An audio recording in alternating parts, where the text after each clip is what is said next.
Last class में हम database schema design पढ़ रहे थे। अब उसी में आगे थोड़ा सा पढ़ते हैं और उसके बाद एसक्यूएल और डेटाबेस माइग्रेशंस कुछ कुछ टॉपिक्स हमको कवर करने हैं। तो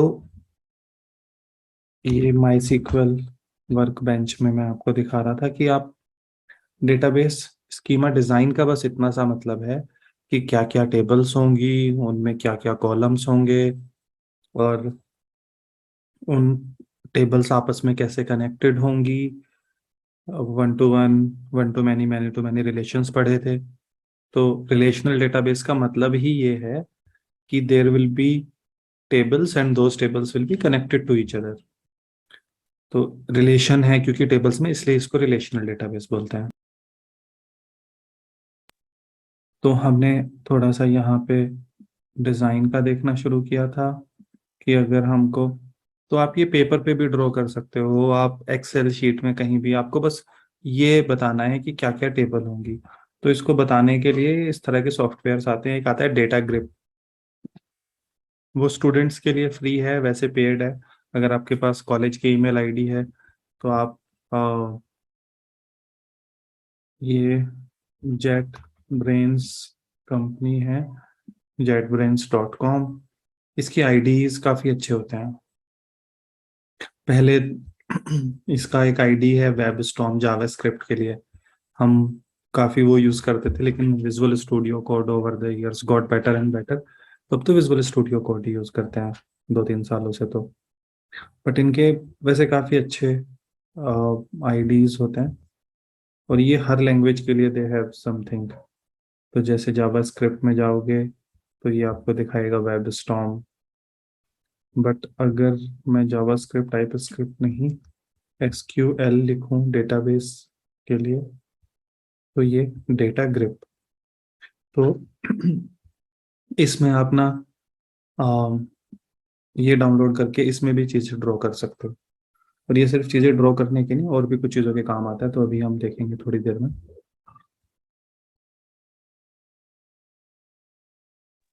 यहाँ पे आप, मैं पिछली क्लास में बता ही रहा था कि यहाँ पे आप टेबल क्लिक करके उसका नाम यहाँ पे रख सकते हो, फिर यहाँ पे कॉलम्स ऐड कर सकते हो, उसमें क्या क्या कीज हैं और उनको आपस में कनेक्ट करके you can draw the schema here. और यहाँ से फिर वो नाइस पीएनजी फॉर्मेट में एक्सपोर्ट हो जाता है। तो यू एज अ इंजीनियर, आप यहाँ पे you will design it here और फिर आप उसको पीएनजी में एक्सपोर्ट करके टीम को दे दोगे, या पीडीएफ में एक्सपोर्ट करके, जहाँ पे कि वो उसको डायग्रामेटिकली देख पाएंगे, समझ पाएंगे। जैसे मैंने यहाँ पे किया प्रोडक्ट्स, प्रोडक्ट्स में हमने किया आईडी, इसके बाद टाइटल, वेरकेर 500, और ये नॉन नल, ठीक है, नॉन नलेबल है ये अभी बताता हूँ इसमें क्या क्या चीजें हैं। ये प्राइमरी की, तो प्राइमरी की तो एक ही होगी एक टेबल में। आईडी हमने प्राइमरी की कर रखी है, मतलब ये इसका, इसकी पहचाने आगे हम देखेंगे। जब टेबल्स फॉरेन की कंस्ट्रेंट करके कुछ होता है तो उसमें ये प्राइमरी की यूज होती है। प्राइमरी की मतलब कि इस टेबल का रोल नंबर कौन सा कॉलम है। ऐसा नहीं है ना कि कॉलम का नाम आईडी रख दिया तो वो उसी से समझ जाएगा कि नाम आईडी है तो यही इस टेबल की रोज का रोल नंबर होगा। तो जो टेबल, हर रो में एक कुछ यूनिक रखेंगे ना जिससे वो पहचाना जाएगी वो वाली रो, तो ये आईडी है। बट नाम की वजह से नहीं है, ये रोल नंबर प्राइमरी की टिक कर रखा है इसलिए ये रोल नंबर है। तो मैंने यहाँ पे लिखा डिस्क्रिप्शन, डिस्क्रिप्शन में मैंने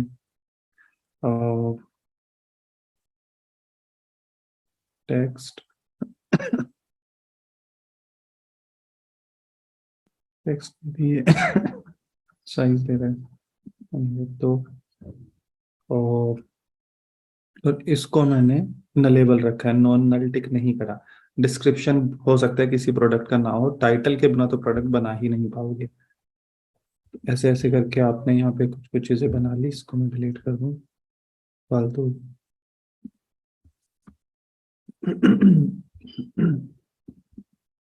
डिलीट सेलेक्ट। तो ये एक हमारी टेबल बन गई प्रोडक्ट्स, और एक टेबल फिर मैंने और बना ली। इस टेबल का नाम मैंने रख दिया सेलर्स। ओके, मैं जस्ट 1 सेकंड।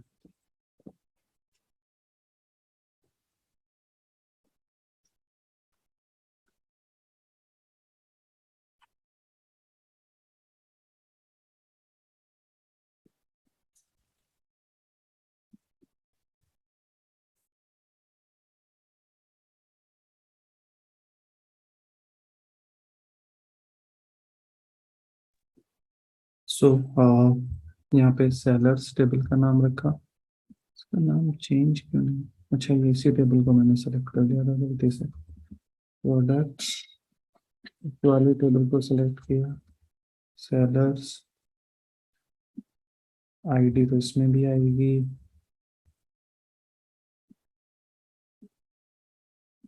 और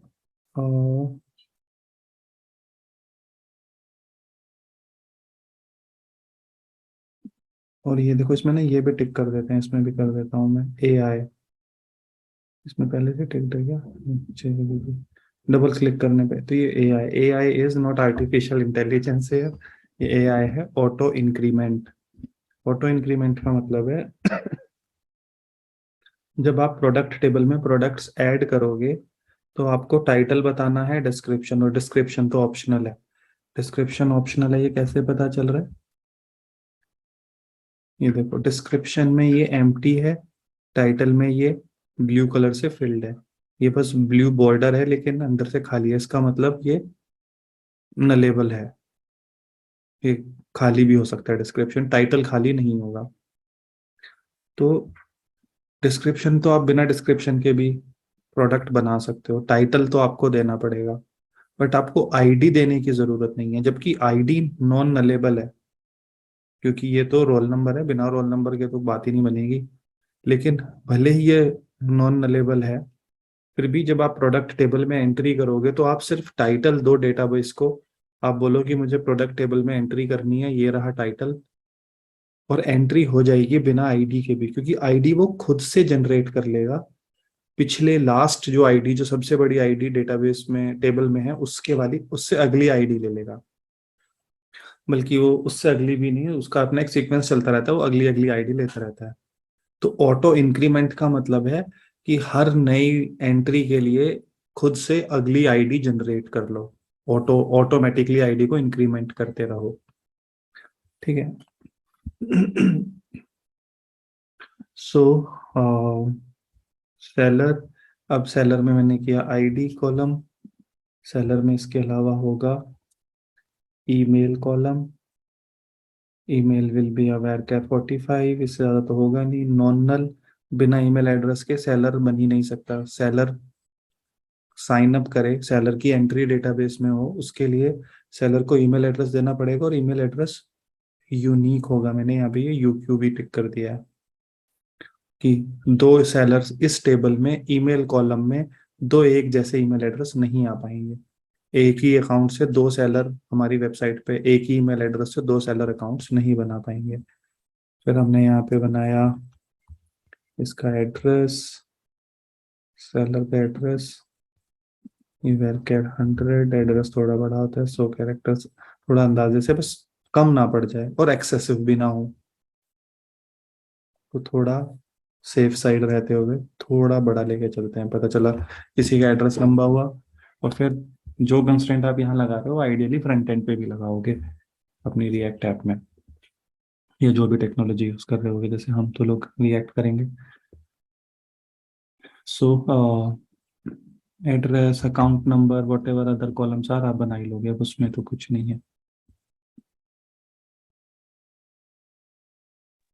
एक कॉलम्स जो अक्सर डेटाबेस हर टेबल में आपको मिलेंगे, क्रिएटेड एट, वो काफी कॉमन है, क्रिएटेड एट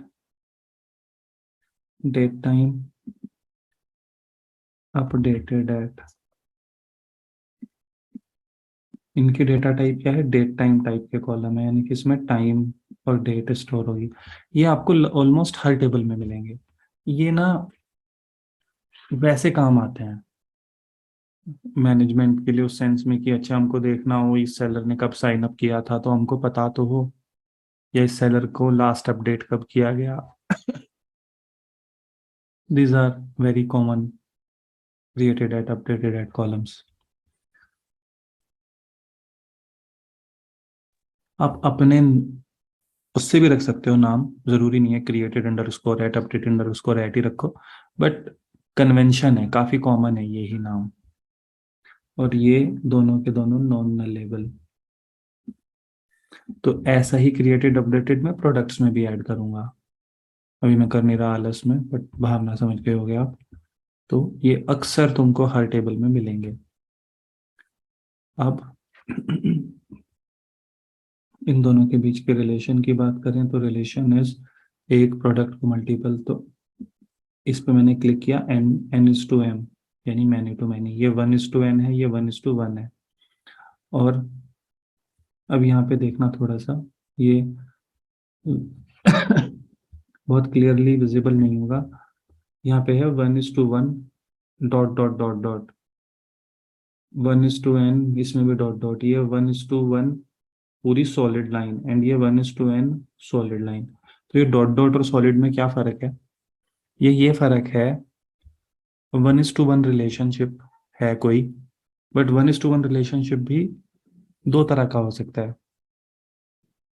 एक जिसमें, जैसे प्रोडक्ट है, मान लो प्रोडक्ट और सेलर में वन इज टू एन होता, कि एक प्रोडक्ट को एक ही सेलर बेच सकता है हमारी वेबसाइट पे, लेकिन एक सेलर मल्टीपल चीजें बेच सकता है। या वन इज टू वन ही होता, कि प्रोडक्ट और सेलर के बीच में वन इज टू, एक प्रोडक्ट एक ही सेलर बेचेगा और एक सेलर बस एक ही प्रोडक्ट बेचेगा, तो वन इज टू वन है मान लो। बट क्या वो रिलेशनशिप, क्या हर प्रोडक्ट का कोई ना कोई सेलर होगा ही, या ऐसा भी हो सकता है कि कोई प्रोडक्ट ऐसा है जिसका कोई सेलर ही नहीं है? समझे फर्क? एक तो है कि एक प्रोडक्ट का एक ही सेलर होगा, और एक है एक प्रोडक्ट का मैक्सिमम एक सेलर होगा। हो सकता है जीरो सेलर भी हो, कि कोई प्रोडक्ट ऐसा भी हो सकता है जिसका कोई भी सेलर नहीं है। होगा तो एक होगा, और नहीं है तो नहीं है।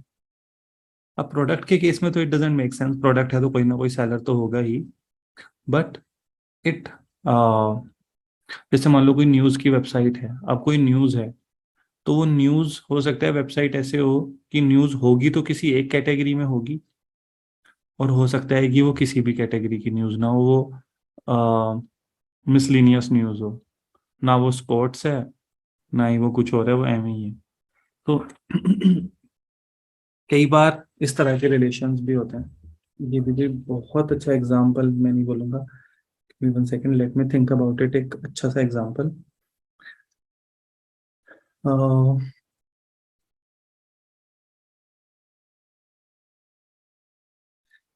अब जैसे हम मान लो कोई ऐप बना रहे हैं जिसमें किड्स विड्स होंगे, और हर किड का एक बेस्ट फ्रेंड होगा। बेस्ट फ्रेंड तो एक ही होता है ना, बेस्ट फ्रेंड का मतलब ही है कि वो बाकी सबसे बढ़िया है। तो बेस्ट फ्रेंड वाला जो रिलेशनशिप है, वो या तो आपका एक बेस्ट फ्रेंड होगा, या हो सकता है जीरो ही हो, कोई भी ना हो। तो वहां पे जो रिलेशनशिप है वो वन इज टू वन है, होगा तो एक ही होगा, बट हो सकता है कि वो एक भी ना हो। ऐसी वन इज टू एन में भी होता है कई बार ना, नलेबल रिलेशनशिप। अब जैसे ऑथर है और आर्टिकल है। अब ऑथर और आर्टिकल में वन इज टू एन का रिलेशनशिप है, एक आर्टिकल का एक ही ऑथर होगा, लेकिन एक ऑथर के मल्टीपल आर्टिकल्स हो सकते हैं। ठीक है। तो लेकिन मान लो कोई आर्टिकल्स हैं जो एनोनिमस भी हैं हमारी वेबसाइट पे, जिनका कोई ऑथर नहीं होता, वो एनोनिमस है, वो हमारी वेबसाइट की टीम ही लिखती है। तो वहां पे ऑथर होगा तो एक होगा, वरना एक भी ऑथर नहीं है। और इधर से एक ऑथर के मल्टीपल हो सकते हैं आर्टिकल्स। तो वो डॉट डॉट डॉट वाले का मतलब है, तो देखो अगर मैंने इन दोनों के बीच में ये डॉट डॉट डॉट वाला बनाया, तो देखो क्या होगा।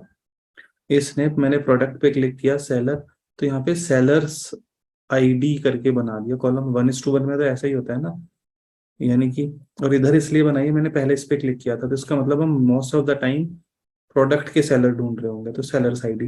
लेकिन अगर मैं इसको सेलेक्ट करूं टेबल को, सो यू विल सी, एक सेकेंड, डॉट डॉट डॉट वाला non identifying relationship,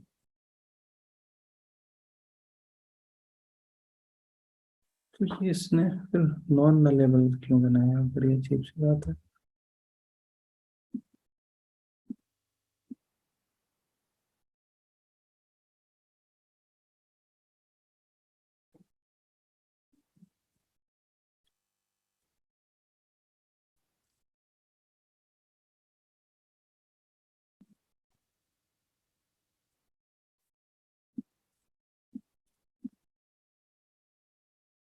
non nullable, अच्छा ये तो फिर कुछ और है। कई बार आप ना इसको नॉन नलेबल बनाओगे कि ये तो फॉरेन की कंस्ट्रेंट से रिलेटेड वाला है, तो ये डॉट डॉट डॉट है। बट हाँ, आई वाज सेइंग कि जब तुम रिलेशन बनाओगे तो कई बार रिलेशन हो सकता है, जैसे ये मैंने रिलेशन बनाया 1:n, बट मैंने ये सेलर आईडी जो है ये नॉन नलेबल कर दिया है, कि प्रोडक्ट में सेलर आईडी होगी तो वो सेलर है, और हो सकता है कि प्रोडक्ट का कोई सेलर ही ना हो। प्रोडक्ट जो है वो, मान लो कोई प्रोडक्ट है जिसको सेलर बेच रहा है, कोई प्रोडक्ट है जिसको अमेजन खुद बेच रहा है, तो वहां पे सेलर कोई है ही नहीं, इस तरह का कोई सिचुएशन किसी वेबसाइट में, तो मैंने इसको नॉन अवेलेबल कर दिया, तो ऐसा भी होता है। ठीक है, अब एक चीज और, अगर दो टेबल्स हैं डेटाबेस में, जब भी टेबल्स होंगी तो अक्सर कनेक्टेड होंगी एक दूसरे से, बट जरूरी नहीं है डायरेक्ट कनेक्शन हो, वो कनेक्शन किसी के थ्रू भी हो सकता है। ठीक है, तो अभी एक तो मैं इसको पहले यहाँ पे ठीक ही करता हूँ और एक अच्छा एग्जांपल ही दिखाता हूँ तुमको। ये मैंने रिलेशनशिप बना लिया, प्रोडक्ट हैज सेलर्स, और इसका मैंने मैंने बताया था कि हम इसका नाम कुछ इस तरीके से रखते हैं, product underscore seller. Has sellers is fine, but usually हम एडोनिस यूज करेंगे, उसमें जो ओ आर एम है, क्या होता है ओ आर एम अभी पढ़ेंगे, वो मान के चलता है कि टेबल का नाम पिवट टेबल का ऐसा होगा, वरना वहां जाके फिर टेबल का नाम लिखना पड़ता है। एक ही लाइन का काम है, बट फिर भी जो कन्वेंशन है वही फॉलो कर लेते हैं। तो प्रोडक्ट सेलर्स और ये इनके बीच की होगी पिवट टेबल। अब मैंने एक और टेबल बनाई, और वो टेबल है ऑर्डर।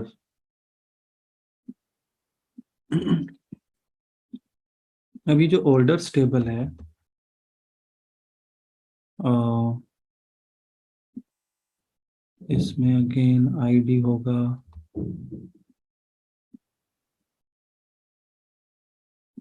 और ऑर्डर है तो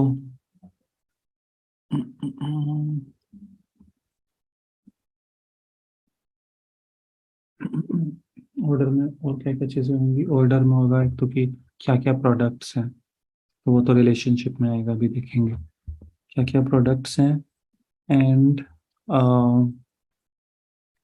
डिलीवरी टाइप, मान लो ये एक कॉलम है कि किस तरह की, और इसको मैं बनाऊंगा इनम, क्योंकि दो तीन तरह की डिलीवरी हो सकती है। इनम में मैंने इसमें बनाया एक तो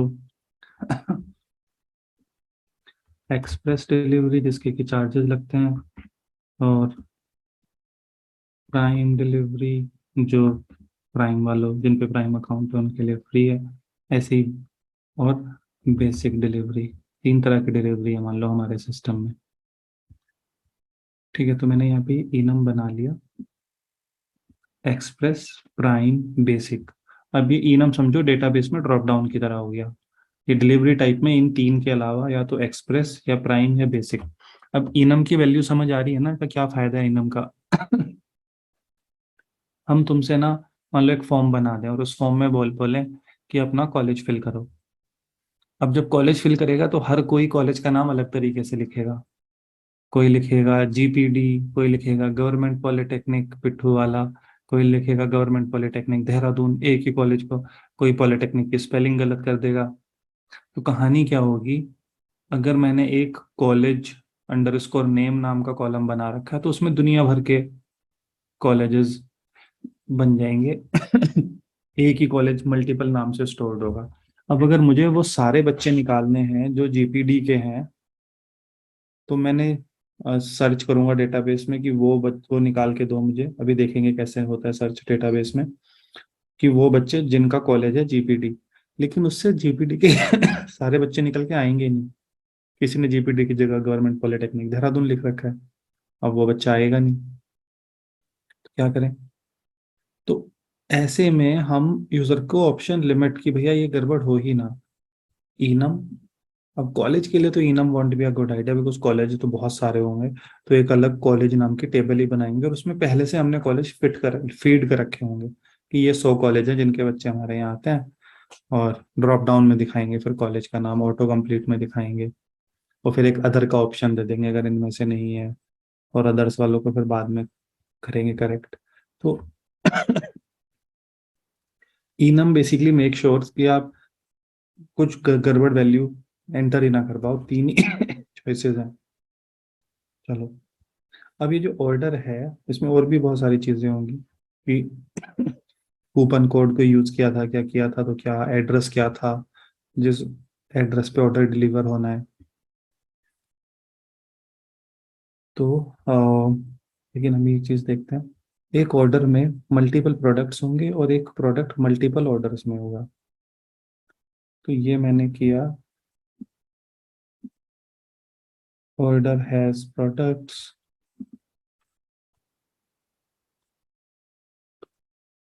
इसका नाम ऑर्डर प्रोडक्ट्स रख लिया। अगेन अल्फाबेटिकल उसमें भी कर सकते हैं इसको, कन्वेंशन के हिसाब से कि पहले प्रोडक्ट्स अंडरस्कोर ऑर्डर्स। ठीक है। सो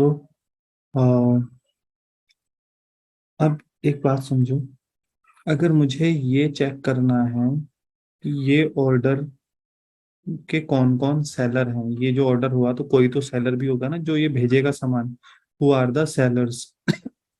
तो एक ऑर्डर के मल्टीपल सेलर्स होंगे, तो मुझको यहाँ पे इन दोनों में रिलेशन बनाना चाहिए, बट उसकी जरूरत नहीं है। सॉरी, इन दोनों में, ऑर्डर और सेलर्स में। लेकिन उसकी जरूरत इसलिए नहीं है बिकॉज ऑर्डर के प्रोडक्ट आपको पता चल गए, और जब प्रोडक्ट पता चल गए तो उन प्रोडक्ट के सेलर पता चल गए। तो जो ऑर्डर है और जो सेलर है वो, उनमें डायरेक्ट रिलेशनशिप नहीं है, एक कॉमन फ्रेंड है। जैसे product and seller they are friends, ये कनेक्टेड है, इनमें एक रिलेशनशिप है। ये पिवट टेबल वो रिलेशनशिप दर्शा रही है कि किस तरह का है। इन दोनों में भी रिलेशनशिप है, और ये मैनी टू मैनी रिलेशनशिप है। इन दोनों में रिलेशनशिप डायरेक्ट नहीं है, ये बीच में कॉमन फ्रेंड है। तो कई बार होता है ना, आप कहते हो कि यार दोस्त तो नहीं है बट मेरे दोस्त का बहुत क्लोज दोस्त है। तो ये कुछ वैसी कहानी है।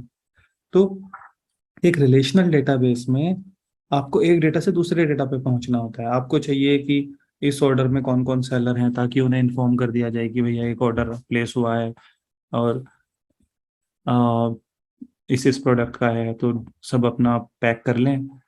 तो इस सेलर्स क्या करते हैं, अमेजन वगैरह पे उनके पास एक मोबाइल ऐप होती है, एक, मतलब उनको ऐप्स दे रखी होती हैं। जब भी कोई अमेजन.com पे ऑर्डर बाय करता है तो जो जो सेलर होते हैं उनके पास नोटिफिकेशन पहुंच जाता है, और वो फिर प्रोडक्ट को रेडी करके और उधर से ऐप में प्रेस कर देते हैं कि हाँ जी ऑर्डर रेडी है, आप पिक कर सकते हो। फिर अमेजन जो है वो डिलीवरी वालों को बता देता है उसने, और डिलीवरी वाले वहां से पिक कर लेते हैं। तो अब जैसे ही ऑर्डर आया, आपको सेलर्स की, अमेजन के सर्वर को, बैकएंड को सेलर्स की लिस्ट निकाल के इन्फॉर्म करना है। बट ऑर्डर और सेलर्स में तो डायरेक्ट रिलेशन ही नहीं, तो निकालेंगे कैसे? कोई नहीं, पहले ऑर्डर के प्रोडक्ट्स निकालेंगे और फिर प्रोडक्ट के सेलर्स निकालेंगे। तो देखेंगे ये कैसे होता है। और ये सारा काम एक ही बार में हो जाता है, कुछ जॉइन वॉइन की कहानी होती है, अभी पढ़ेंगे। ठीक है। चलो, अब जब आप यहाँ पे अपना डेटाबेस स्कीमा डिजाइन कर चुके होगे, और अभी मैंने तुमको बेसिक्स पढ़ाए, फिर एक प्रॉपर डेटाबेस स्कीमा डिजाइन, क्योंकि ये this is one of the most important thing, जो कि यूजुअली आपको ना कोई जल्दी से, मतलब ट्यूटोरियल वटोरियल इसके मिलते नहीं है। सो जब आपने ये डिजाइन कर लिया, विच इज़ वेरी इंपॉर्टेंट, और इनिशियली जब आप प्रोजेक्ट्स पे काम करना शुरू करोगे, तो आप नहीं डिजाइन कर रहे होगे, सीनियर डेवलपर्स डिजाइन कर रहे होंगे। ठीक है, लेकिन आपको कम से कम पता तो हो कि चल क्या रहा है। अब सेकंड चीजेस, कि यहाँ पे मैं तुमको दिखा रहा था कि डेटाबेस ऐसा होता है, आईडी मतलब डेटाबेस टेबल की तरह होता है, और टेबल में रोज होती हैं, ये पहली रो, ये दूसरी रो, ये तीसरी रो। बट एक्चुअली डेटाबेस का कोई, ये मैं हटा देता हूँ ये सब चीजें, डेटाबेस का कोई यूआई नहीं होता। आप ऐसा नहीं कि डेटाबेस खोलोगे तो उसमें आपको ऐसे टेबल दिख जाएगी, एक्सेल की फाइल नहीं है वो। तो समझना, डेटाबेस में कोई यूआई नहीं होता, डेटाबेस पूरा कमांड्स पे चलता है। आप ऐसा नहीं कि कोई फाइल पे डबल क्लिक किया आपको यूआई खुल के आ गया। तो आपके डेटाबेस में क्या स्टोर्ड है, क्या कुछ स्टोर करना है तो भी कमांड चलाओ, कुछ निकालना है तो भी कमांड चलाओ। Because database is for softwares, database को ह्यूमंस यूज नहीं करते। डेटाबेस को कौन यूज करेगा? हमारा बैकएंड सर्वर का कोड, बैकएंड का कोड। फ्रंट एंड का कोड भी डायरेक्टली डेटाबेस यूज करता है। अक्सर डिस्ट्रीब्यूटेड, मतलब डेटाबेसेस होते हैं जो ऐप के साथ ही पैकेज होंगे, जैसे एसक्यूलाइट करके एक डेटाबेस है, क्योंकि कई बार डेटा होता है ना जो इंटरनेट पे ना सेव हो गया, आपके फोन पे ही सेव हो रहा होता है। कोई कोई ऐप ऐसी होती है जिसका इंटरनेट से कोई लेना देना ही नहीं। मान लो आपने टू डू ऐप इंस्टॉल करी, और वो आपके फोन में ही चलती है, आप वहीं पे टू डू ऐड करते हो जाती है तो टिक कर देते हो। तो जैसे हम रिएक्ट में लोकल स्टोरेज में कर लेते थे, ऐसे ही ना रिएक्ट में भी इंडेक्स डीबी और कुछ कुछ डेटाबेसेस होते हैं जो आप ब्राउजर में, प्रॉपर डेटाबेसेस जो अब हम पढ़ रहे हैं इस तरह का। और एसक्यूलाइट मोबाइल्स वगैरह में काफी यूज होता है, मोबाइल एप्स वगैरह। तो लेकिन जहां भी है डेटाबेस, डेटाबेस को यूज जो करेगा वो कोड ही करेगा। ऐसा नहीं कि आप डेटाबेस को ओपन कर लोगे, डेटाबेस को ओपन करने का, ओपन करोगे आपको कुछ समझ ही नहीं आएगा वो फाइल में, उसमें कुछ जिब्रिश लिखा होगा, आपको नहीं समझ आएगा। तो databases are for code, code जो है आपका वो डायरेक्टली एक्सेस करेगा। लेकिन हमें कई बार तो ये डेटा फिर हमको कैसे दिखेगा डेटाबेस का? हमको तो, आप amazon.com खोलते हो, तो जब amazon.com खोलते हो तो अमेजन के डेटाबेस का डेटा आपको दिखता है, कि ये प्रोडक्ट का टाइटल है, ये प्रोडक्ट की कैटेगरी है, ये प्रोडक्ट का डिस्क्रिप्शन है। लेकिन आपको ऐसे टेबल फॉर्मेट में थोड़ी ना दिखता है। आपको कैसे दिखता है? आपको दिखता है वो यूआई पे अच्छे से, कि टाइटल यहाँ दिखाना है ब्लू कलर में बोल्ड करके, उसके नीचे डिस्क्रिप्शन, वो उन्होंने डिजाइन बना रखा होता है, आपको तो वैसे दिखता है। और सारा भी नहीं दिखता, जो आपने सर्च किया उसी के बेस पे दिख रहा होता है, राइट? तो ये टेबल तो है, डेटाबेस में टेबल की फॉर्मेट में स्टोर हो रहा है, बट ये टेबल आप ऐसे ओपन करके नहीं देख सकते। लेकिन कुछ टूल्स आते हैं जो डेटाबेस को यूआई प्रोवाइड कर देते हैं, तो हम वो टूल्स यूज करेंगे, देखेंगे अभी। और ये भी समझेंगे कि वो टूल्स एक्चुअली काम कैसे करते हैं। वो डेटाबेस है नो, अदरवाइज डेटाबेस का कोई यूआई नहीं होता। जो यूआई है वो तो कोई अलग सॉफ्टवेयर है, वो प्रोवाइड करेगा। You will understand that in a bit. तो डेटाबेस जो है, अब वो काम कैसे करते हैं? अगर कोड करे में काम करेगा तो क्या कोड लिखेंगे कि डेटाबेस में से डेटा निकल के आए? एसक्यूएल, ये जो रिलेशनल डेटाबेसेस है, मैं बता रहा था इनको सीक्वेल डेटाबेसेस भी बोलते हैं, एसक्यूएल। क्योंकि इन डेटाबेसेस में से डेटा निकालने की जो लैंग्वेज है वो है एसक्यूएल, स्ट्रक्चर्ड क्वेरी लैंग्वेज। ये structured query language is a programming language नहीं है, बट कुछ कुछ ऐसी समझ लो प्रोग्रामिंग लैंग्वेज की तरह ही, कि एक लैंग्वेज है जिसमें आप कुछ लिखते हो, तो वो डेटाबेस के लिए इंस्ट्रक्शंस होते हैं, डेटाबेस उधर से डेटा देता है। जैसे हमने लिखा सेलेक्ट स्टार फ्रॉम कस्टमर्स, तो ये क्या करेगा, ये देखो मैं इसको चला के दिखाता हूँ। तो ये देखो आ गया मेरे पास सेलेक्ट स्टार फ्रॉम कस्टमर्स, इसका मतलब है कस्टमर्स टेबल में से सारा डेटा सेलेक्ट कर लो, और सेलेक्ट करके हमको यहाँ पे दिख रहा है। ये जो दिख रहा है ये डेटाबेस का यूआई नहीं है, ये तो w3schools.com वालों ने अपना यूआई बना रखा है कि जो जो कमांड आप कमांड लिख के तो क्या होता है, डेटा आता है और आपको एक ऑब्जेक्ट की फॉर्मेट में मिल जाता है, एक अरे मिलती है इन सारों की। लेकिन वो अरे को डिस्प्ले करने का काम इन्होंने, ये यूआई, डेटाबेस में अगेन यूआई नहीं होता, डेटाबेस को तो आप कमांड चलाओगे तो वो आपको अरे या ऑब्जेक्ट पकड़ा देगा, देखेंगे कि वो क्या फॉर्मेट में डेटा देता है।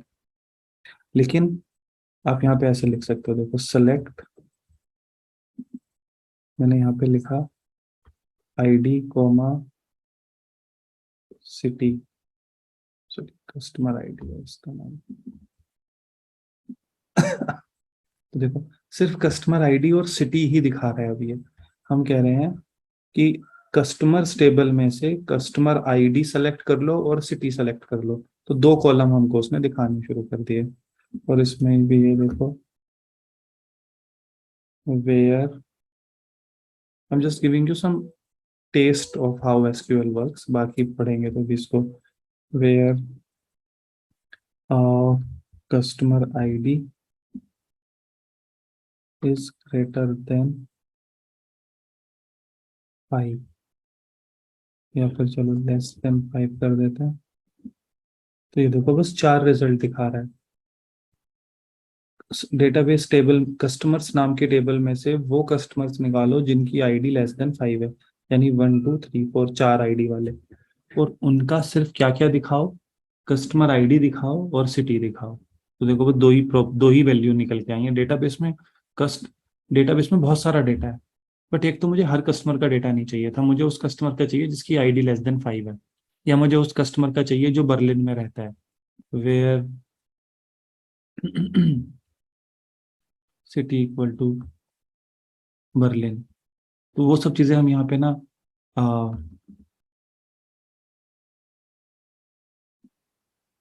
तो सिटी बर्लिन वाला जो है एक ही कस्टमर है डेटाबेस में, तो वो निकल के आ गया। तो हम यहाँ पे तो कंडीशन दे रहे हैं कि डेटाबेस में से कौन से कस्टमर्स निकालने हैं, कि बर्लिन सिटी वाले सारे कस्टमर निकालो, या फिर जिन्होंने जो भी आपको क्राइटेरिया, जो भी डेटाबेस में टेबल है आप उस पर कोई भी कंडीशन लगा सकते हो। और यहाँ पे आप बता रहे हो कि उन कस्टमर का क्या क्या डेटा निकालो। स्टार मतलब जो जो कस्टमर बर्लिन में रहता है उसका टेबल में जितना डेटा है सारा डेटा निकाल दो। तो हमको उसका कस्टमर आईडी भी मिल गया, कस्टमर नेम भी मिल गया, कॉन्टैक्ट नेम भी मिल गया, सॉरी एड्रेस भी मिल गया, पोस्टल कोड, कंट्री वंट्री सब मिल गया। और अगर हमको नहीं सारा नहीं चाहिए, हमको तो बस आईडी, तो जितने डेटा की जरूरत है बस उतना ही डेटा निकालते हैं डेटाबेस में से। और ये डेटा निकालने के लिए हम एसक्यूएल कमांड यूज करते हैं। तो ये एसक्यूएल स्टेटमेंट्स, और ये एसक्यूएल स्टेटमेंट ही हम डेटा निकालने के लिए भी यूज करेंगे, ये ही डेटा इंसर्ट करने के लिए भी यूज करेंगे। तो आप यहाँ इसमें जाओगे, एसक्यूएल सेलेक्ट, एसक्यूएल इंसर्ट, तो इंसर्ट इनटू टेबल का नाम जैसे ये है हमारा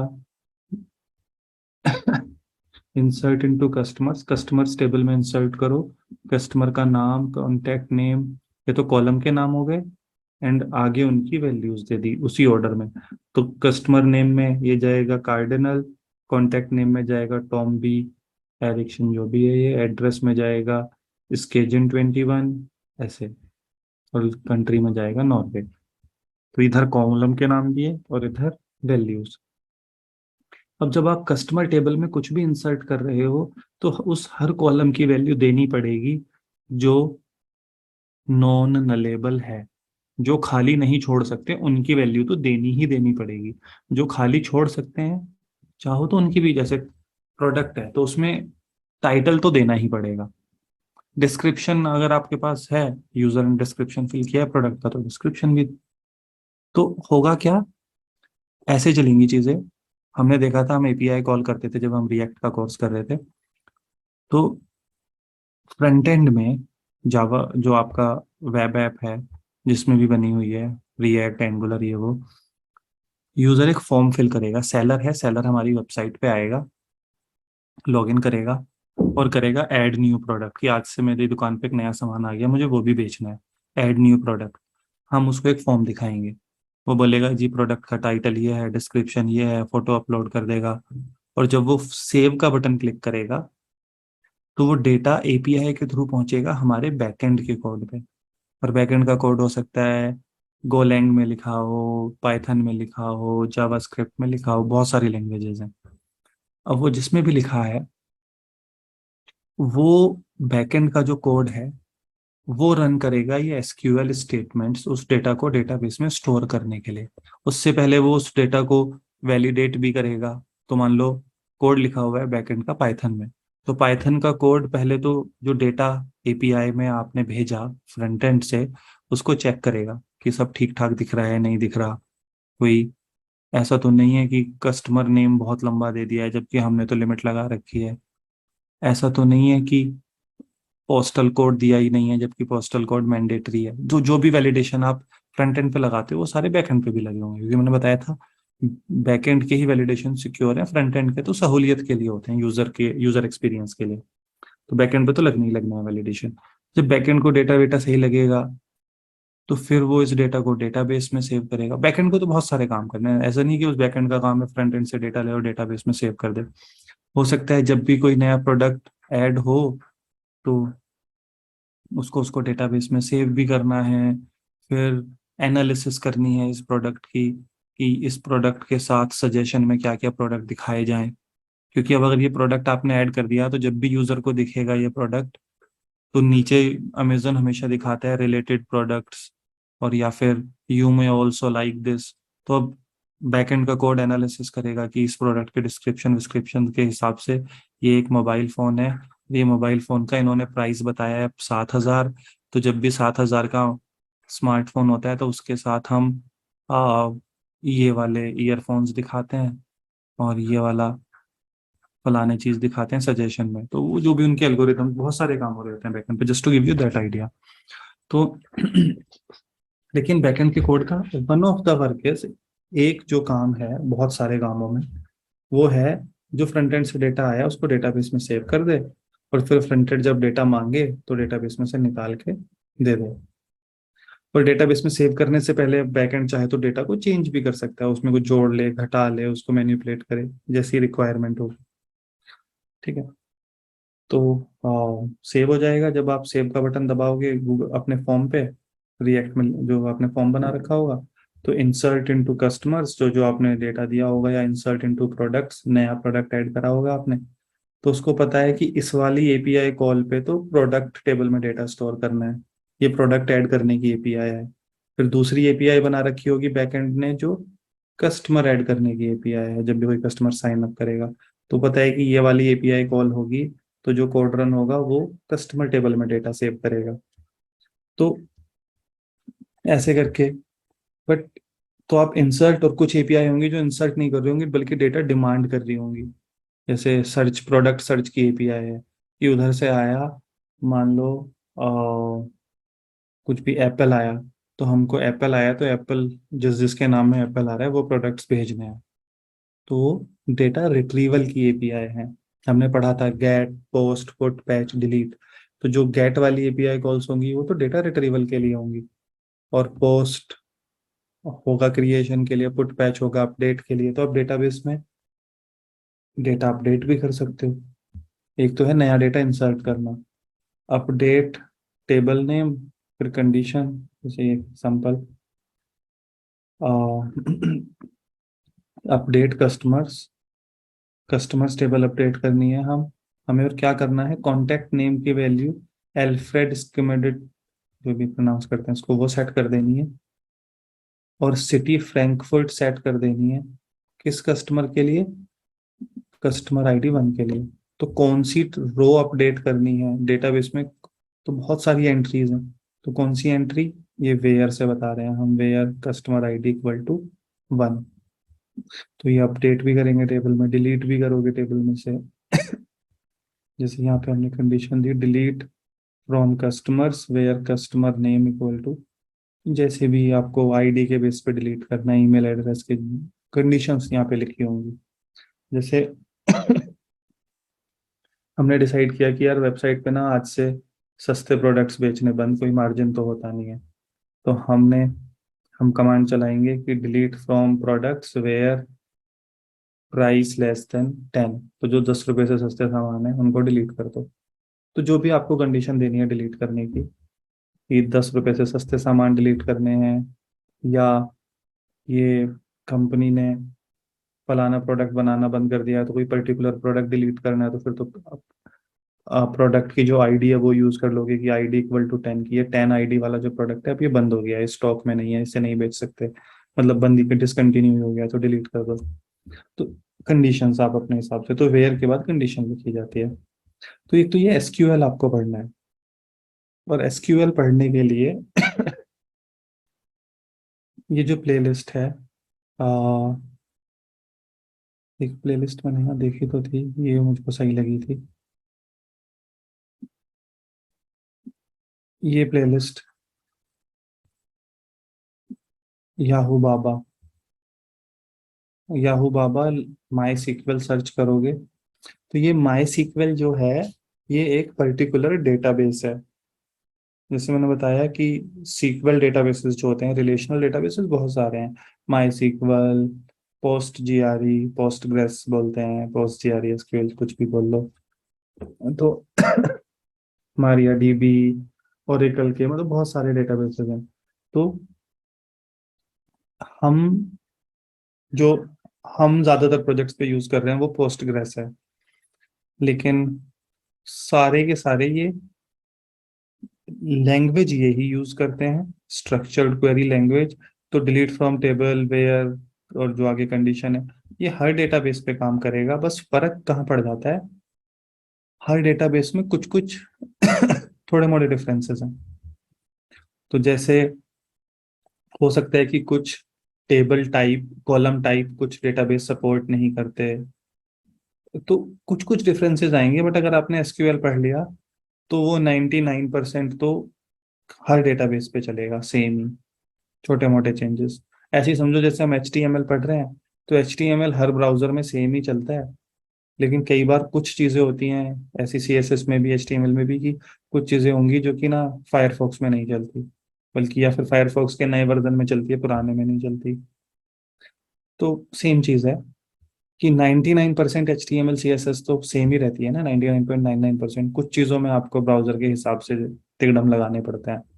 और अभी कोर्स में हमने वो बहुत ज़्यादा पढ़े भी नहीं है, क्योंकि हम टेलविंड CSS यूज़ कर रहे थे, तो टेलविंड CSS तो वो अपने आप टेक केयर करता है कि वो क्रॉस ब्राउजर चीज़ें लगा देता है।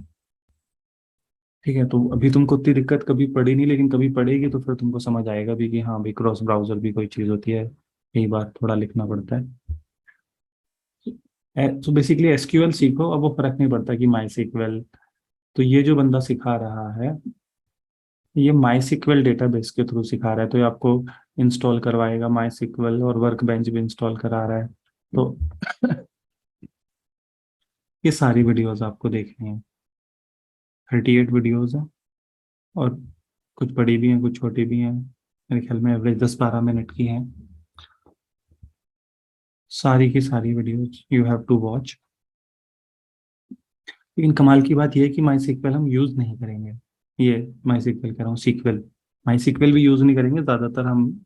जिन प्रोजेक्ट्स पे तुम लोग काम करोगे पोस्ट ग्रेस यूज हो रखा होगा मोस्टली, लेकिन माई सीक्वल या पोस्ट ग्रेस तो अगेन कोई फर्क नहीं पड़ता, बट मैं ये कह रहा हूँ कि हम ये सीक्वल ही यूज नहीं करेंगे जो हम यहाँ सीक्वल कमांड पढ़ रहे हैं। तो select with where clause and और नॉट ऑपरेटर्स, तो ये सब चीजें तुम पढ़ लोगे, पर जब यूज नहीं करना तो पढ़ क्यों रहे, क्योंकि इनडायरेक्टली यूज करना है, डायरेक्टली नहीं। हम एक चीज यूज करेंगे, ऑब्जेक्ट रिलेशनल मैपर, ORM। एक तो वो वाला होता है जो कि जब तबीयत खराब हो डॉक्टर कहता है ORM, नहीं नहीं वो तो ORS होता है, सॉरी, तो ORM के नाम पे ऑब्जेक्ट रिलेशनल मैपर, MEPPER। सो ये ऑब्जेक्ट रिलेशनल मैपर क्या होता है? वो जो ऑब्जेक्ट रिलेशनल मैपिंग करे। What does that mean? देखो ये सिंपल सी ऐसी चीज है, तुमको एडोनिस जेएस, तो कुछ प्रोजेक्ट्स पे जब तुम काम करोगे तो सीक्वेलाइज यूज कर रखा होगा हम लोगों ने। ORM है जावा स्क्रिप्ट का, दो तीन ORMs हैं प्रोजेक्ट्स पे, मिलेंगे डिफरेंट डिफरेंट। कई बार क्लाइंट की भी चॉइस होती है, तो बिल्कुल हमारे हाथ में नहीं होता, ठीक है। तो बट आजकल अभी तो हम ज्यादातर ल्यूसिड यूज कर रहे हैं। एडोनिस जेएस का इनबिल्ट ORM है ये। बट होता क्या है ORM, चलो समझते हैं। ORM ये है कि, बल्कि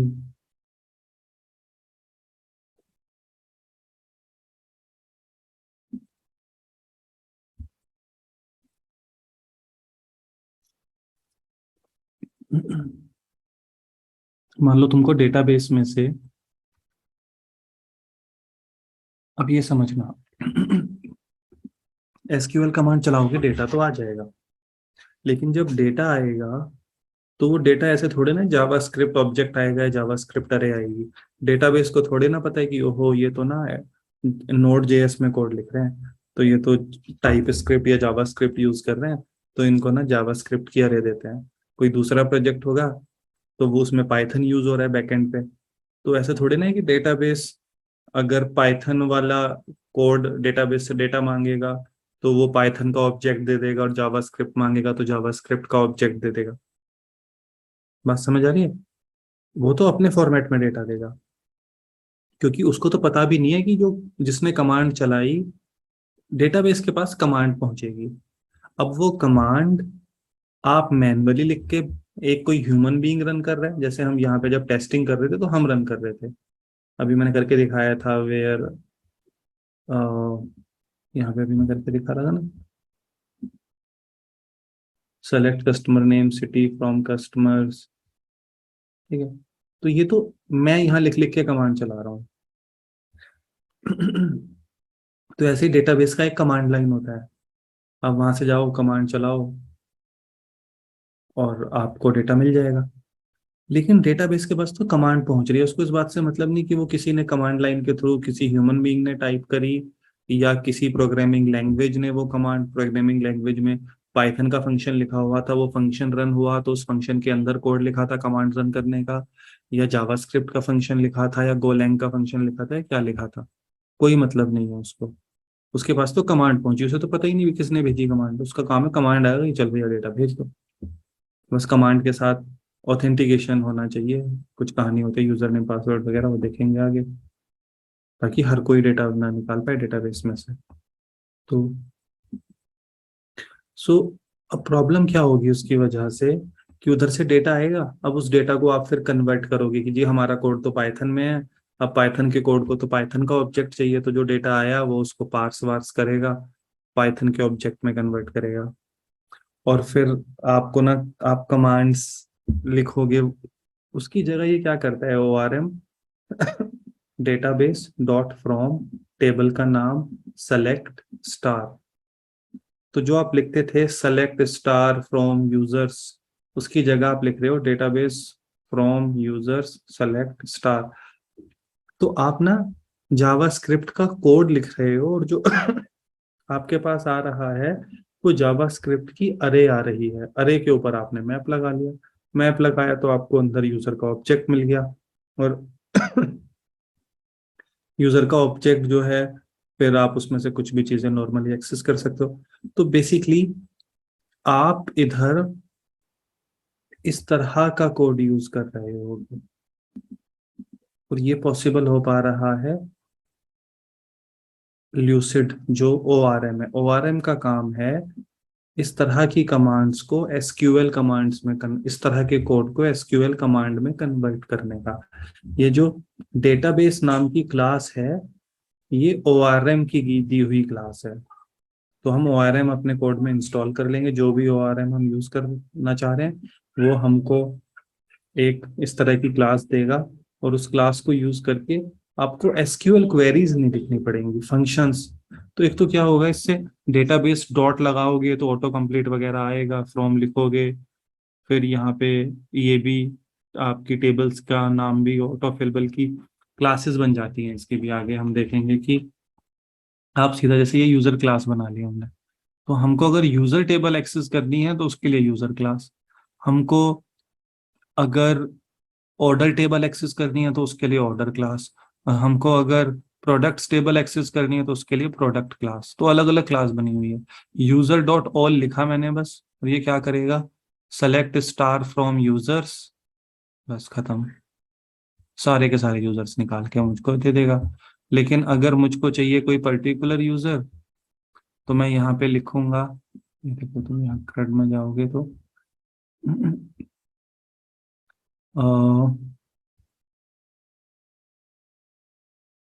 क्रिएट, एक तो हो गया यूजर्स डॉट ऑल सार, तो ये क्या करेगा, select star from users, order by ID descending, ये एसक्यूएल कमांड रन करेगा। आप जब डेटाबेस में से डेटा निकालते हो तो आप ये भी बता सकते हो कि किस ऑर्डर में, तो वो आपको जब ये यूट्यूब पे वीडियो देखोगे तो आ जाएगा सारा समझ। बट जो मैंने प्लेलिस्ट बताई, और हम एक एसक्यूएल का कोर्स बना के हम भी डाल देंगे थोड़ा अच्छा सा यूट्यूब पे ही। लेकिन अभी टाइम नहीं है, अभी बहुत सारी चीज़ें चल रही हैं, तो अभी आ, दूसरे एग्जिस्टिंग रिसोर्सेज यूज कर लेते हैं। और ऐसे ही पर ये फाइंड, तो अब फाइंड क्या करेगा, यूजर्स डॉट फाइंड वन, तो आपने ना टेबल का नाम नहीं बताया, आपने तो क्लास यूज करी, जावास्क्रिप्ट क्लास, और क्लास में डॉट लगाया, फाइंड आईडी दी, और इसने select star from users where ID equal to one, limit one, इसने एक हमको तो इतना ना लिख के आपको इतना सा लिखना है, और आपको डायरेक्टली जावास्क्रिप्ट ऑब्जेक्ट मिलेगा। बहुत सारा कोड बच जाता है इससे, और ऑटो कंप्लीट और वो सारी चीजें, गलतियां के चांसेस कम हो जाते हैं, तो वो सब तो ये हम ORM यूज करते हैं। रिलेशंस भी इसमें बड़े अच्छे से, बहुत सारी चीजें हो जाती हैं। तो फाइंड हमेशा आईडी के बेस पे फाइंड करेगा।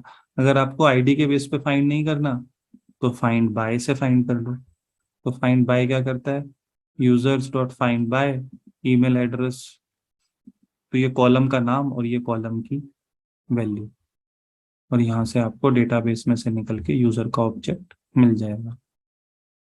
ठीक है, तो this is how it works. तो ये वाला जो काम है कि आप एसक्यूएल कमांड्स नहीं लिख रहे हो, एसक्यूएल स्टेटमेंट्स नहीं लिख रहे हो, रेदर आप इस तरह का कोड लिख रहे हो, और वो behind the scene SQL command generate करके रन कर दे रहा है। तो हम लिख रहे हैं ये, और रन हो रहा है ये है ORM। काफी सारी चीजें होती हैं इसमें, पढ़ेंगे अभी हम, लेकिन हम वो सब चीज़ें पढ़ें, और फिर हम डेटाबेस माइग्रेशंस पढ़ेंगे। तो मैं उसको भी थोड़ा सा एक बार तुमको हिंट दे देता हूँ, ताकि तुमको ओवरऑल पिक्चर पता चल जाए कि कहानी क्या होती है। फिर एक एक करके चीज़ें पढ़नी शुरू करेंगे। तो एक तो हमको ये ORM पढ़ना होगा। फिर एक और जो चीज़ है, डेटाबेस में दो तरह के ऑपरेशंस हैं, दो तरह की कमांड्स हैं, स्टेटमेंट्स हैं जो हम रन कर रहे होंगे। एक है जो डेटाबेस का स्कीमा बनाएंगी, जैसे यहाँ पे ये तुम देखोगे, क्रिएट टेबल, आपको डेटाबेस में एक टेबल बनानी है, क्रिएट टेबल, टेबल का नाम, जैसे क्रिएट टेबल पर्सन्स, उसमें एक पर्सन आईडी नाम का कॉलम होगा जो कि इंटीजर होगा, एक लास्ट नेम नाम का कॉलम होगा जो वैरचर। तो ये कमांड चलाने से डेटाबेस में टेबल बनेगी। आपने स्कीमा तो डिजाइन कर लिया, हो सकता है पेपर पे डिजाइन किया हो सकता है माइस्क्ल वर्कबेंच में डिजाइन किया हो। अगर आपने पेपर पे डिजाइन करा, तो आपको पता चल गया यार एक पर्सन्स नाम की टेबल बनानी है, उसमें ये कॉलम होने हैं। लेकिन पेपर पे लिखने से थोड़ी ना डेटाबेस में टेबल बन जाएगी, अब कमांड भी तो चलानी पड़ेगी टेबल बनाने के लिए। तो अब ये कमांड चलाओगे। अगर आपने माई सीक्वल वर्क बेंच में बनाया होता पेपर की जगह, तो वो सॉफ्टवेयर एक फायदा और देता है, एक तो वो थोड़ा सा विजुअल है, ड्रैग ड्रॉप कर पा रहे हो आप इधर उधर चीजें कि अच्छा कौन किससे कनेक्टेड है, फिर उसको आप PNG में एक्सपोर्ट कर पा रहे हो। बट साथ में ये काम और क्या करता है, आप यहीं से डेटाबेस का यूजर नेम पासवर्ड डाल के कनेक्ट करके माईसीक्वल वर्कबेंच को यहाँ डिजाइन करो, और डिजाइन करने के बाद डेटाबेस में ये सारी टेबल्स अपने आप क्रिएट हो जाएंगी। तो ये आपको ना कमांड्स नहीं चलानी पड़ेगी, वो कमांड्स आपने यहाँ तो बता ही रखा है कि ये प्रोडक्ट्स में वेर केयर 500 होना है, एक टाइटल नाम का कॉलम, एक डिस्क्रिप्शन। तो ये माईसीक्वल वर्कबेंच खुद ही कमांड चला देगा, तो आपका डेटाबेस का स्ट्रक्चर क्रिएट हो गया। तो एक काम तो है डेटाबेस का स्ट्रक्चर क्रिएट करने का। कोई टेबल बनाई, फिर लगा नहीं यार ये टेबल नहीं, स्कीमा में गड़बड़ हो गई, टेबल ये नहीं होनी चाहिए, ये होनी चाहिए, तो टेबल डिलीट करी या कॉलम डिलीट करा, या टेबल पहले बना ली थी फिर लगा इसमें यार एक कॉलम और चाहिए, भूल ही गए थे, कॉलम ऐड करा। तो दो पार्ट्स हैं, एक स्ट्रक्चर बना रहे हैं हम डेटाबेस का, और वो जब डेटाबेस का स्ट्रक्चर बन गया, वो स्कीमा डिजाइन कर लिया हमने, और उस स्कीमा के बेस पे जो जो डेटाबेस में होना चाहिए टेबल वेबल बना ली, उसके बाद है बस उन टेबल्स में डेटा भरते जा रहे हैं। तो ये समझना कि डेटा फिलिंग का काम तो बहुत फ्रिक्वेंट है, डेटाबेस का स्ट्रक्चर चेंज हो ये काम कभी कभी होता है। अब जैसे Amazon.com, उस पर रोज लोग साइन अप कर रहे हैं, लोग रोज यूजर्स टेबल में एंट्री हो रही है, रोज लोग ऑर्डर खरीद सामान खरीद रहे हैं, हजारों लाखों ऑर्डर रोज हो रहे हैं Amazon.com से, रोज उनके डेटाबेस में ऑर्डर्स टेबल में एंट्री हो रही है कि आज ये ऑर्डर हुआ, ये ऑर्डर हुआ, नए प्रोडक्ट्स सेलर्स ऐड कर रहे हैं, प्रोडक्ट डिलीट कर रहे हैं। तो डेटा तो राइट हो रहा है, दिन में पता नहीं कितनी बार, लाखों करोड़ों बार डेटा राइट हो रहा है डेटाबेस में, लेकिन डेटाबेस का डिजाइन चेंज नहीं होता रोज रोज। अमेजन कोई नया फीचर ऐड करेगा, उसके लिए कोई नई टेबल बनानी पड़ रही है, या पुरानी टेबल में कोई नया कॉलम ऐड करना पड़ रहा है, वो हर 15 दिन, 1 महीना, 2 महीना, 6 महीना में एक बार, या साल में एक बार भी, डिपेंडिंग ऑन कितनी एक्टिवली चेंज हो रही है वेबसाइट। अब मान लो अमेजन वालों ने Amazon.com बनाया, अब उन्हें लग रहा है बन गया सही, अब ज्यादा कुछ इसमें छेड़ने की जरूरत नहीं है, मस्त पैसे छाप रहे हैं, चल मारो, तो अब नहीं होगा। लेकिन अगर एक्टिवली डेवलपमेंट हो रहा है कि नहीं यार प्रोडक्ट को और सुधारते हैं, क्या कर सकते हैं, नहीं, तो डेटाबेस में फिर चेंज भी करने पड़ रहे होंगे। तो ये जो स्ट्रक्चर चेंज वाले चेंजेस हैं, कितना भी फ्रिक्वेंट डेवलपमेंट हो रहा हो, ये फिर भी कभी कभी 15 दिन में एक बार होगा, बहुत एक्टिव हो रहा है, 15 दिन में एक स्प्रिंट और एक डिप्लॉयमेंट हो रहा होगा, या हो सकता है कि सबका अलग अलग होता है, कंटिन्यूअस इंटीग्रेशन, कंटिन्यूअस डिप्लॉयमेंट भी, मतलब बहुत फ्रिक्वेंटली भी लोग रिलीज करते हैं। तो चलो जैसे भी हो रहा है, लेकिन ऐसा थोड़े ना कि एक दिन में लाख बार हो जाएगा, ज्यादा से ज्यादा रोज एक बार हो जाएगा, अगर बहुत एक्टिवली प्रोडक्ट डेवलपमेंट हो रहा है, रोज नए फीचर ऐड हो रहे हैं। तो हम क्या करते हैं अपने कोड में, स्ट्रक्चर वाला कोड, जैसे स्ट्रक्चर के चेंजेस तो हो सकता है कि आपने अपने बैकएंड की कोड में स्ट्रक्चर चेंजेस का तो लिख ही ना रखा हो, आप यहाँ आओ माईसीक्वल वर्कबेंच में चेंज करो, एक बटन दबाओ, डेटाबेस का स्ट्रक्चर चेंज हो जाए जब भी चेंज करना है। फिर चेंज करना पड़ा, फिर यहाँ पे आए कुछ चेंज किया, हो सकता है ऐसे कर रहे हो आप। बट जो डेटा इंसर्ट और डेटा रिट्रीव, डेटा वाला जो काम है, स्ट्रक्चर वाला काम, तो आप यहाँ से भी कर लोगे, क्योंकि वो वन ऑफ है, वो कभी कभी होना है, और जब भी होना होगा डेवलपर ही कर रहा होगा। और बाकी जो है, एक नए यूजर ने साइन अप कर लिया, वो तो तब भी हो सकता है जब डेवलपर चादर तान के सो रहा है रात को, और रात को लोग साइन अप कर रहे हैं, शॉपिंग कर रहे हैं, ठीक है। आजकल लोगों को कोई काम नहीं है तो रात को एप्स खोल के बैठते हैं, शॉपिंग करते हैं, तो वो कभी भी हो रहा हो सकता है। सो तो ये वाला काम स्ट्रक्चर चेंज और डेटा इंसर्शन, हम दोनों को थोड़ा सा सेपरेट रखते हैं। और जो स्ट्रक्चर चेंज वाला काम है वो हम माईसीक्वल वर्कबेंच से नहीं करते, वो हम माइग्रेशंस की हेल्प से करते हैं, डेटाबेस माइग्रेशंस। तो ये जब भी डेटाबेस स्कीमा चेंज हो रहा है उसके माइग्रेशन, तो माइग्रेशन में ना कुछ ऐसे लिखा होता है कि हमने एक नई फाइल, जब जब भी हमें डेटाबेस में कुछ चेंज करना होगा, हम एक नई फाइल बनाएंगे, और अप लिखेंगे और डाउन लिखेंगे। अप का मतलब है जब ये माइग्रेशन, ये फाइल जब एग्जीक्यूट होगी तो डेटाबेस में क्या चेंज होगा। तो डेटाबेस में क्या चेंज होगा, टेबल बनेगी किस नाम की, यूजर्स नाम की, table name equal to users है क्योंकि, तो टेबल यूजर्स नाम की टेबल बनेगी, उसमें एक आईडी नाम का कॉलम होगा जो कि ऑटो इंक्रीमेंट होगा, टेबल डॉट इंक्रीमेंट्स आईडी, ये लिखते ही वो अपने आप उसको प्राइमरी की बना देता है। Table dot time stamp created at, table dot time stamp updated at, तो 3 कॉलम ऐड हो रहे हैं, ID, created at, updated at. ये क्या बता रहा है, डेटा टेबल का डेटा टाइप क्या होगा। तो यहाँ पे भी हमने सीक्वल यूज नहीं करा, ओआरएम की हेल्प से कर रहे हैं, ल्यूसिड की हेल्प से कर रहे हैं। देखो ल्यूसिड लिखा हुआ है यहाँ पे, Lucid is the name of the ORM. ठीक, तो ये हो गया। और अगर ये माइग्रेशन जो हमने डेटाबेस में चेंज किया वो हमको पलटना हो कि नहीं यार ये गलत चेंज हो गया, तो ये डाउन फंक्शन, माइग्रेशन रन करोगे तो अप फंक्शन कॉल होगा, और माइग्रेशन को हटाओगे रोल बैक करोगे तो डाउन। तो डाउन में तो क्या करना है, यूजर्स टेबल डिलीट कर देनी है, ड्रॉप टेबल।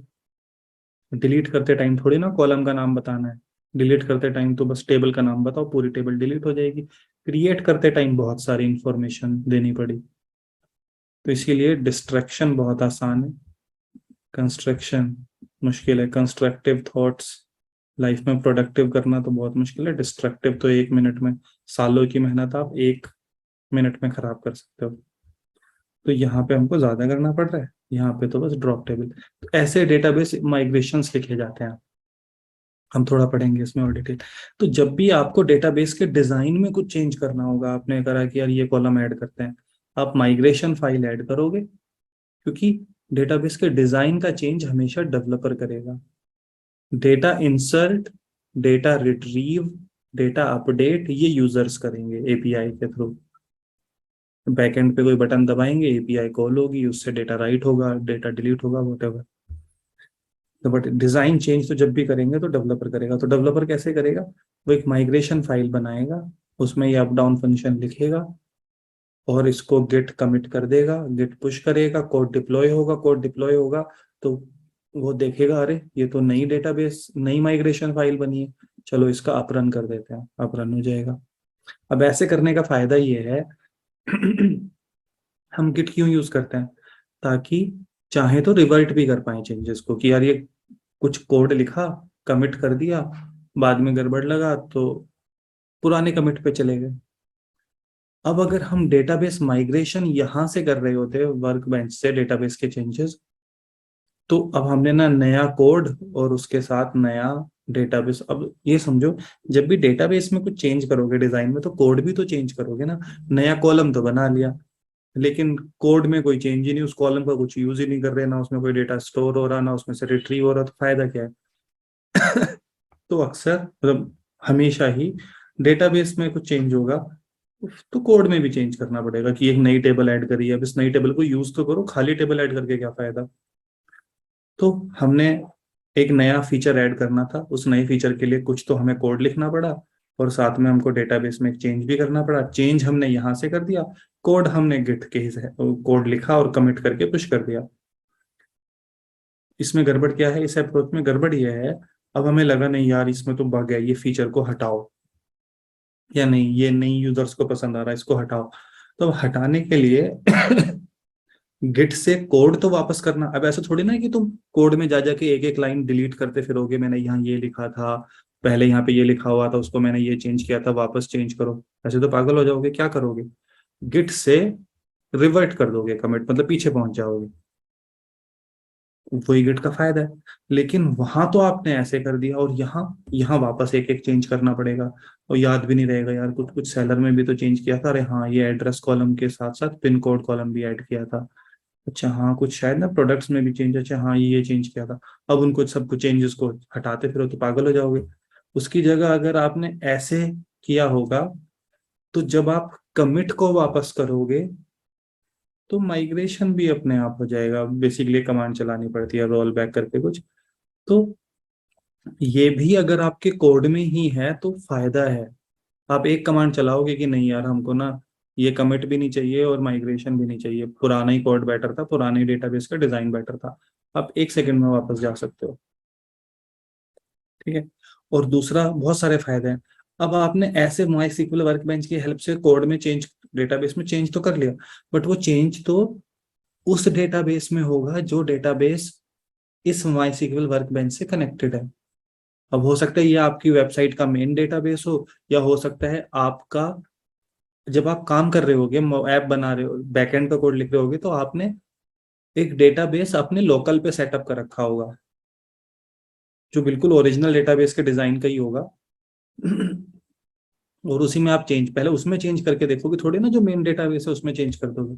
तो ये माई सिक्वल वर्क बेंच में आपने चेंज करा, तो वो तो आपके डेटाबेस में चेंज हुआ ना। अब आपने कोड किया, कमिट कर दिया, दूसरे डेवलपर ने उस कोड को पुल किया या क्लोन किया। अब दूसरे डेटाबेस के डेवलपर के पास आपके डेटाबेस के चेंजेस ही नहीं है, उसके कोड में आएगा एरर कि कॉलम नॉट फाउंड, कि डेटाबेस में तो ये, या फिर टेबल ही नहीं है, टेबल नॉट फाउंड। तो क्यों आ रहा है एरर? क्योंकि उसके पास आपका कोड तो पहुंच गया, गिट की हेल्प से आपने पुश किया, उसने पुल कर लिया, लेकिन आपके डेटाबेस के चेंजेस, अब आप एक वीडियो बनाओगे कि भाई जरा अपने माईसीक्वल वर्कबेंच में ये सेलर्स में जाके ये टेबल कॉलम ऐड कर लियो और यहाँ से डिलीट कर, ऐसे थोड़ी ना चलेगी गाड़ी, ऐसे तो बड़ा पंगे का काम हो जाएगा। आपने कुछ बताने में छोड़ दिया या उसने कुछ करने में। तो अब इसका क्या फायदा है? जब दूसरा डेवलपर अपने लोकल पे कोड पुल करेगा तो उसके पास माइग्रेशन की फाइल पहुंच जाएगी, और ये माइग्रेशन रन होएगा, उसके डेटाबेस में भी चेंज हो जाएगा। तो इसलिए हम माइग्रेशंस यूज करते हैं। ठीक है, तो हम एक माइग्रेशंस पढ़ेंगे। और उसके बाद डेटाबेस सीडर्स। डेटाबेस सीडर्स का ये काम है कि जब हम, देखो, जो वेबसाइट होगी, एक्चुअल वेबसाइट, उस पर तो एक्चुअल डेटा होगा जो यूजर्स ऐड कर रहे होंगे।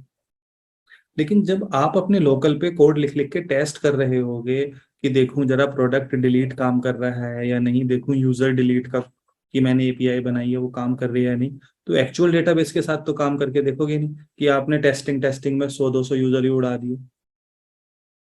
या आपको चेक करना है कि ऑर्डर सही हो रहा है या नहीं, तो आप थोड़े ना एक्चुअल क्रेडिट कार्ड डाल डाल के सामान खरीद के देखोगे, पता चला टेस्टिंग टेस्टिंग में आपका घर भर गया, घंटी बजे जा रही है, डिलीवरी वाले आए जा रहे हैं, तो वैसे तो काम होगा नहीं। तो आपने क्या करोगे, अपने लोकल होस्ट पे, अपने अपने लोकल पे डेटाबेस बना रखा होगा, मैंने बताया। लेकिन उस डेटाबेस में डेटा कहाँ से आएगा? आप थोड़े ना प्रोडक्शन वाला डेटाबेस आप यहाँ डालोगे कि प्रोडक्शन में अमेजन के पास कितने यूजर्स हैं, उनके क्या ईमेल एड्रेस है, क्या फोन नंबर है, वो अमेजन के हर डेवलपर के पास डेटा हो गया जी, क्योंकि देना तो पड़ेगा, वरना तो वो टेस्टिंग कैसे करे। ऐसे तो चल लिया काम। अमेजन के पास लाखों यूजर्स हैं, उनके पास, सबके पास अमेजन का डेटा। फ्लिपकार्ट वाले एक डेवलपर को हायर करेंगे, साथ में सारा डेटा भी मिल जाएगा कि चलो आगे सबके फोन नंबर, अब इनको एसएमएस भेजो कि डिस्काउंट ये लो, हमसे खरीद लो। ऐसा थोड़ी ना होएगा। सो क्या होगा, लोकल पे आपको डेटाबेस में कुछ डमी डेटा डालना पड़ेगा। तो उसके लिए डेटाबेस सीडर्स यूज होता है कि ना, एक कुछ ही कमांड चलाओगे वो कुछ फालतू डेटा भर देगा प्रोडक्ट्स में, एम ही कुछ भी, कि आईफोन और ये बिक रहा है और वो बिक रहा है। आपको तो बस टेस्टिंग के लिए चाहिए ना, कुछ भी सुरेश रमेश जिग्नेश नाम के यूजर बना देगा। तो उसके लिए डेटाबेस सीडर्स, ताकि कोई भी नया डेवलपर आए, कोड को गिटहब से या जो भी जहां आपकी रिपोजिटरी है, बिट बकेट या गिटलैब वटेवर, वहां से रिपोजिटरी क्लोन करी, माइग्रेशन रन करा, एक कमांड रन करी, तो उसके पास डेटाबेस का पूरा डिजाइन आ गया, बन गया उसके डेटा, उसके लोकल डेटाबेस में माइग्रेशन फाइल्स की हेल्प से। और एक और कमांड रन करी तो डमी डेटा भी बन गया उसके पास, ताकि वो, और ये बल्कि सिर्फ डमी डेटा के लिए नहीं, कुछ टेबल्स ऐसी होती हैं जिसमें ना फिक्स ही डेटा होता है। जैसे अब हम कोडियोगी ऐप में एक बैचेस नाम की टेबल है, उसमें दो ही बैचेस हैं बस, बैच 1 बैच 2, अभी दो ही बैच हुए हैं, तीसरा बैच हमने लिया ही नहीं, अभी तो शुरू किया पढ़ाना। तो अब वो जो बैचेस वाली टेबल है उसका हमने एक सीडर बना रखा है, वो रन किया, तो जो टेबल्स में फिक्स डेटा है, जैसे मान लो किसी डेटाबेस में कंट्री नाम की टेबल, मान लो आपको ना स्टेट नाम की टेबल बनानी है, एक ड्रॉप डाउन दिखाना है फ्रंट एंड पे, तो फ्रंट एंड मंगाता है कि give me the state list of states, ताकि वो दिखा पाए। तो हमने एक स्टेट नाम की टेबल बना रखी है, उसमें फिक्स डेटा डाल रखा है, तो फिक्स डेटा डालने के लिए भी हम डेटाबेस सीडर्स यूज करेंगे।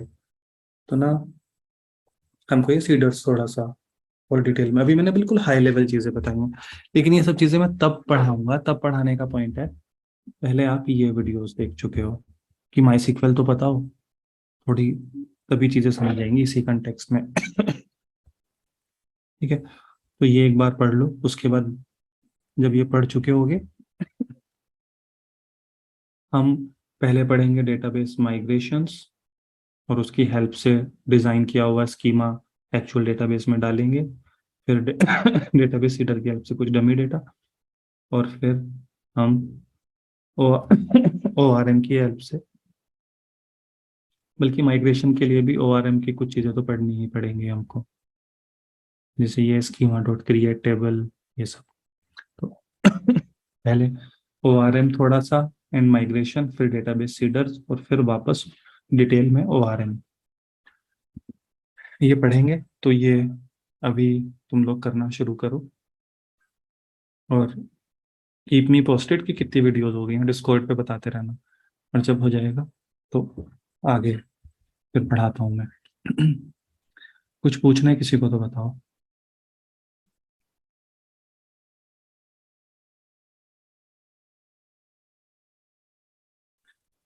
नहीं तो चलो ठीक है,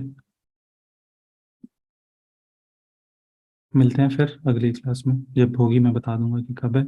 जैसे ही तुम लोग ये वीडियोस देख लोगे वी विल डू दैट। और